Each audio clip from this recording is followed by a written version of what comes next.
Sa sariling wika. Sabi ng ibang bayani, pahalagahan ang sariling atin dahil ang dugong Pilipino ay nananalaysay sa atin. Sariling wika ay ipagmalaki at ating tangkilikin. Wika natin ating mahalin, pagkat tayo'y Pilipino din. Ang ating mga bayani, binuwis ang kanilang buhay. Sila'y namatay para sa bayan upang matigil na ang away. Nang sa gayon, ang kalayaan makamit at sa ating maialay. Nang maipagpapatuloy natin ang dati nating pamumuhay.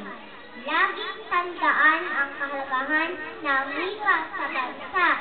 Manatili sana sa ating isipan na ang wika, yan ang ating taksa. Wika'y buwan ikahiya, dahil kay sangyaman sa ating bansa. Wikang Pilipino na magpahanggang sa buhay ay